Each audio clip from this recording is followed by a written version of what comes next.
Hello दोस्त, spiritual sign में आपका हार्दिक स्वागत करती हूँ। आज मैं आपको रामनवमी के विषय में कुछ बताने जा रही हूँ। जैसा कि इस बार जो रामनवमी मनाई जा रही है उसका कलश स्थापन 19 तारीख को है, 19 मार्च को, 19 मार्च 26। और जो नवरात्रि मनाई जा रही है, जो नवमी मनाई जा रही है, वो 27 तारीख 27 मार्च 2026 को मनाई जा रही है। इसके पीछे की एक कहानी है जो रामचरितमानस में बताई गई है, उसके विषय में आपको बताने जा रही हूँ। कहा जाता है कि देवता और पृथ्वी मिलके ब्रह्मा जी के पास गए अपनी सुरक्षा के लिए, और सुरक्षित महसूस करते थे, इसलिए उन्होंने ब्रह्मा जी के पास गए। मैं सिंपल शब्दों में आपको बताने की कोशिश करती हूँ। तो ब्रह्मा जी के पास गए।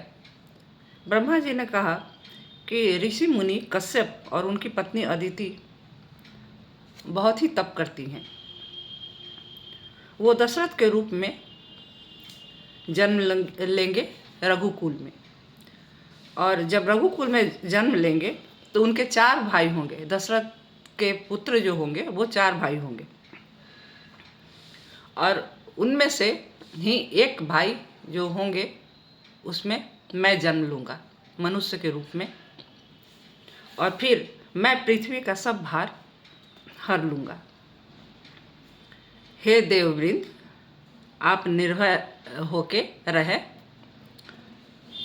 और इस तरह से आकाशवाणी जो हुआ ब्रह्मा जी के द्वारा, सभी देवता ये सुनकर अपने अपने स्थान, पृथ्वी और देवता अपने स्थान पे लौट गए।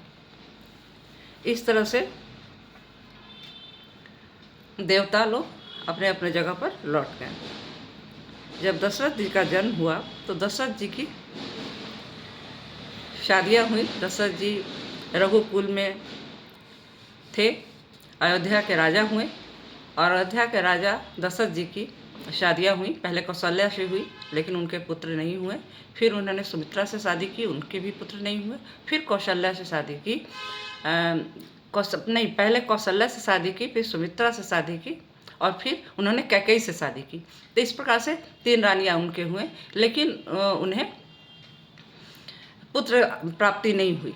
फिर वो जहाँ पर हर धर्म का निवास हो, धन दौलत वैभव सभी घर में परिपूर्ण हो, राजा प्रजा सभी खुश हों, तो वहाँ पर जब पुत्र नहीं हुए तो दशरथ जी को थोड़ी सी निराशा हुई। वो गुरु वशिष्ठ के पास गए, और वो उन्होंने वशिष्ठ जी से इसके विषय में बात की। वशिष्ठ जी ने उन्हें श्रृंगी ऋषि से मिलवाया। श्रृंगी ऋषि जो थे वो एक यज्ञ करवाए, पुत्र कामेष्टि यज्ञ कहा जाता है, जो करवाया गया था श्रृंगी ऋषि के द्वारा।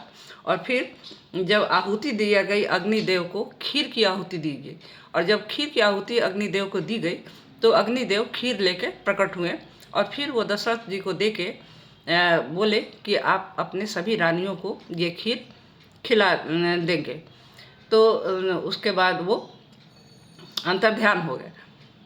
खीर लेके दशरथ सभी रानियों के पास गए, पहले कौशल्या को दिए और फिर उन्होंने अन्य रानियों को भी बांट दिया। इस तरह से सभी रानियां गर्भवती हुई, और फिर वो समय भी आया जब रामचंद्र जी के जन्म का समय भी आया।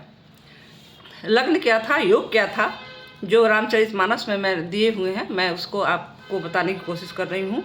योग था, लग्न था, ग्रह वार और तिथि सभी अनुकूल थे। इस तरह से पवित्र चैत्र का महीना था, नौमी तिथि थी, शुक्ल पक्ष और भगवान का प्रिय अभिजीत मुहूर्त, और दोपहर का समय था, न अधिक सर्दी और न अधिक गर्मी, और इतना पवित्र समय था, लोगों में शांति देने वाला समय था।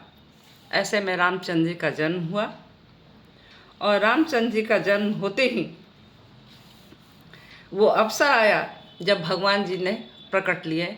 विष्णु भगवान रामचंद्र जी के रूप में, मनुष्य के रूप में प्रकट हुए, और इस तरह से सभी देवी देवतागण उन्हें अंजलि में पुष्प भर के और उन पे डालना शुरू किए, और इस तरह से पुष्प बरसाने लगे।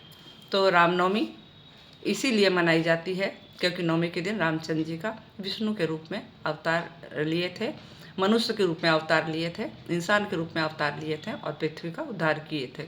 तो इस तरह से रामनवमी मनाई जाती है। तो आप भी मनाइए, राम जी का आशीर्वाद लीजिए, विष्णु भगवान का आशीर्वाद लीजिए और फिर बोलिए प्रेम से जय श्री राम।